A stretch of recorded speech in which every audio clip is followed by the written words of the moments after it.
Apa khabar semua? Kalau kereta anda guna turbocharger, anda tahu tak, ada satu kesilapan besar dalam reka bentuk turbo anda tu. Sebabnya mudah saja, turbocharger ni dekat dalam tu ada turbine tau. Dan turbine ni dia adalah steady state device. Maksudnya dia akan berfungsi dengan baik kalau flow yang masuk ke dalam inlet dia adalah steady flow. Tapi masalahnya, enjin kita ni bukannya steady flow device. Jadi bila guna turbo ni dekat enjin kereta, maka dia tak akan betul-betul match. Benda-benda ni semua saya belajar sewaktu buat PhD di Turbocharger Group, Department of Mechanical Engineering, Imperial College London. Thesis saya dekat sana adalah tentang testing dan juga simulation model untuk meningkatkan kecekapan turbocharger. Sebab turbo sedia ada dekat market sekarang ni bukan kata tak cekap, tapi dia tak match dengan enjin dalam kereta kita. Jadi jom saya cerita dengan lebih mendalam. Pertama sekali, bagi anda yang tak familiar dengan term turbocharger, benda ni merujuk kepada satu alat yang digunakan untuk memampatkan udara sebelum udara tu masuk ke dalam enjin. Bila udara tu dah mampat, maka lebih banyak minyak boleh dibakar, menjadikan enjin tu lebih power. Bila enjin tu lebih power, maka kita boleh kecilkanlah enjin tu, tapi masih deliver power yang sama dengan enjin yang besar, tapi tak ada turbo. Jadi disebabkan enjin kecil ni, luas permukaan bersentuh tu kurang. Jadi friction akan jadi kurang dan kecekapan akan menjadi lebih tinggi. Kecekapan ni saya merujuk kepada kebolehan enjin tu untuk convert minyak petrol kepada tenaga. Kalau boleh, kita nak enjin ni sangat cekap lah, supaya lagi banyak minyak boleh convert kepada power, dan ini menjadikan enjin kita jimat minyak.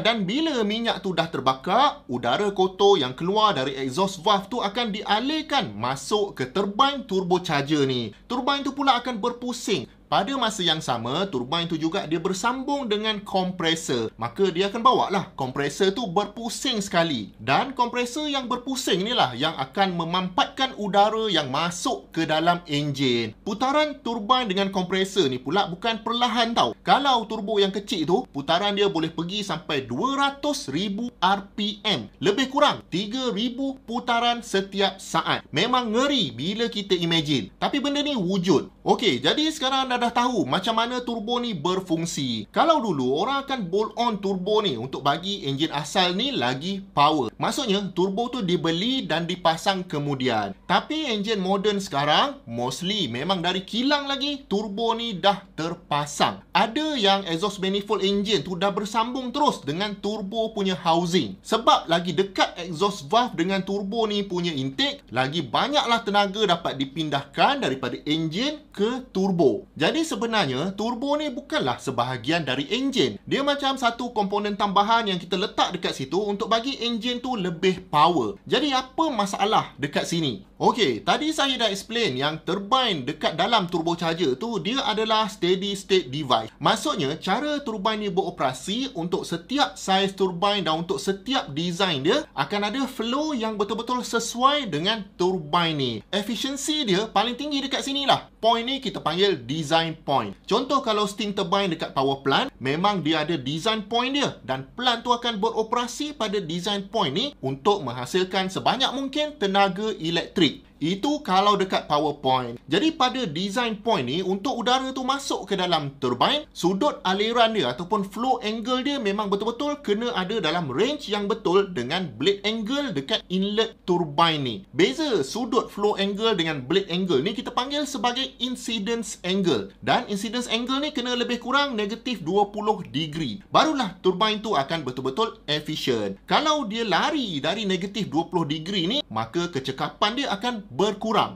Jadi turbine ni sangat sesuai kalau kita operate dia pada fixed operating condition sahaja, macam dekat power plant. Jadi kenapa saya mention power plant ni? Sebab turbine memang sesuai untuk steady flow. Sekarang nampak tak apa masalahnya kalau kita pasang turbine ni dekat enjin kereta? Memang betul dekat power plant tu dia panggil axial flow turbine. Dekat enjin kereta biasa kita guna radial flow turbine. Tapi generally, prinsip operasi turbine ni sama sahaja. First kali, flow dari exhaust engine kita tu tak steady tau. Dia ada frekuensi dia sebab exhaust valve kita ni terbuka dan tertutup. Jadi bergantung kepada engine speed dan berapa banyak silinder kita ada, bentuk flow ni akan jadi berbeza-beza dan dia tak akan steady. Maksudnya dekat setiap detik tu, incidence angle yang patutnya negatif 20 tadi akan berubah-ubah, dan mengikut data yang saya ambil, sudut ni boleh berubah dari negatif 10 sampailah 60 darjah. Jadi untuk guna dalam enjin, range incidence angle ni sangat besar dan turbine ni hanya efisien dalam beberapa peratus sahaja dari tempoh keseluruhan cycle tu. Itu belum lagi ambil kira yang enjin kita ni mana ada kita bawa pada kelajuan yang sama je kan. Of course, sekejap laju, sekejap slow, sekejap idle. Jadi perubahan ni semua akan bagi efek kepada incidence angle dan kecekapan turbine dalam turbocharger anda. Tapi di peringkat manufacturer, turbine masih lagi diuji dan direka bentuk menggunakan assumption yang flow yang masuk tu adalah steady flow. Ini akan menghasilkan apa yang dipanggil sebagai steady state performance map yang tuner akan guna untuk matchkan engine dengan turbocharger tu. Even engineer dekat manufacturer engine pun struggle nak matchkan benda ni betul-betul. In fact, supervisor PhD saya cakap, engine dengan turbocharger ni dia ibarat unhappy marriage. Memang ngam lah analogi dia ni. Namun ini tidaklah bermakna turbo dekat enjin anda tu tak berguna, boleh buang dia. Bukan maksudnya macam tu. Secara average, turbo ni masih function dengan baik lagi. Apa yang engineer boleh buat adalah mereka akan pastikan flow exhaust tu boleh masuk tanpa choking, dan dekat compressor side pula dia takkan surge dan efisiensi pun tak suffer terlalu teruk. Cuma sebenarnya tak dapatlah efisiensi yang manufacturer turbine tu claim masa dia orang buat steady state testing. Mungkin hanya dapat separuh dari tu saja. Tapi dapat separuh pun lebih baik sebenarnya dari tak dapat langsung recover energy dalam exhaust gas engine kita tu kan. Cuma sekarang ni masih banyak lagi research dan masih banyak lagi peluang untuk meningkatkan kecekapan enjin pembakaran dalam. Jadi sebab tu kalau anda perasan ada macam-macam lah usaha yang dibuat untuk meningkatkan kecekapan turbine dalam turbocharger ni. Contohnya macam VGT ataupun Variable Geometry Turbocharger. VGT ni dia guna macam vane kecil-kecil untuk ubah sikit flow angle tu supaya match dengan optimum incidence angle. Tapi kelemahan dia adalah nak gerakkan vane ni pun nak kena guna power, dan vane kecil-kecil ni akan terdedah pada heat yang sangat tinggi. So mungkin boleh effect reliability. Lepas tu ada juga twin inlet turbocharger. Lepas tu dah twin inlet tu ada pula yang berkembar, dan ada juga yang setiap inlet tu cover 180 darjah turbine sahaja. Lepas tu ada juga yang buat asymmetrical turbine housing dan macam-macam lagi.